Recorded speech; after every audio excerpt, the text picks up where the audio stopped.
गावे के बाद कि हमारा जनाता बबुआ जीव होई है मनाईता देव होई है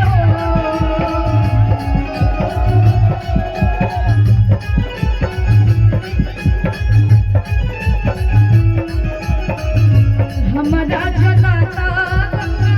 जीव होई है मनाईता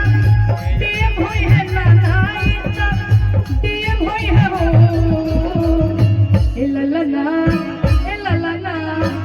ललना हिंद के सितारा तस्लीम हुई है हमारा जनाता बबुआ जीव हुई है मनाईता देव हुई है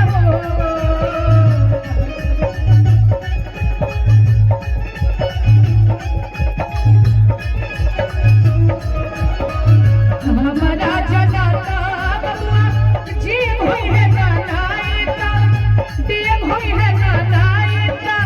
देव हुई है ललना हिंद के सितारा तस्लीम हुई है ओह से ऊपर प्रेम हुई है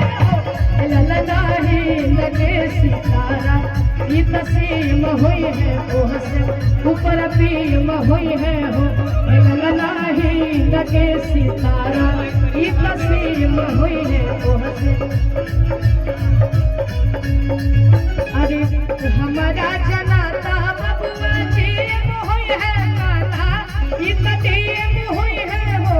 0.5 पे हमारा ललना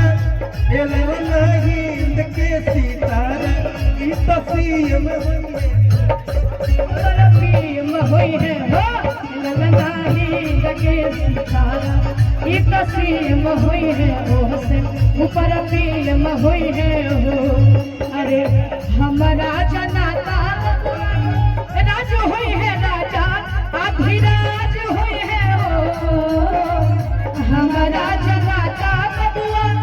राज हुई है राजा अभिराज हुई है हो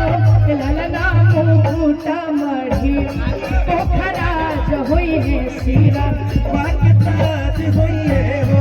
ललना हिंद के सितारा सिरा वाक्य ताज हुई है लेकिन भैया विकास अंकल है हम सबके बीच अरे हंगामा हो कि राजा जी खजनवा देना रानी हो गहनवा देना राजा जी खजनवा देना रानी हो गहनवा देना बाजना मजीरा ऐसे बाजना राजा जी खजनवा देना रानी हो गहनवा देना राजा जी खजनवा देना रानी हो गहनवा देना बाजना मजीरा ऐसे बाजना मजीरा ऐसे अहिरा रतनवा देना राजा जी खजनवा देना रानी हो गहनवा देना राजा जी खजनवा देना रानी हो गहनवा देना हमारा बेटा होता तोहरा के बोलाई बनाना हमारा बेटा होता तोहरा के बोलाई बनाना दो बोलाई बनाना दो बोलाई बनाना दो बोलाई बनाना दो बोलाई बनाना दो हमारा बेटा होता तोहरा के बोलाई बनाना दो हमारा बेटा होता विकास देखना चाहो बोलाई बनाना दो हमारा बोलाई बनाना दो बोलाई बनाना दो बोलाई बनाना दो हमारा बेटा होता तोहरा के बोलाई बनाना दो हमारा बेटा होता तोहरा के बोलाई बनाना दो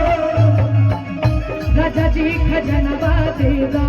रानी हो गहनवा देगा राजा जी खजनवा देगा रानी हो और का हलका हसुली काड़ा छाड़ा हल्का हसुल काड़ा छाड़ा बाजू बंद झुमका डारा बाजू बंद झुमका डाला हलका हसुली काड़ा छाड़ा बाजू बंद झुमका डारा इहे गाना बनवा अपनी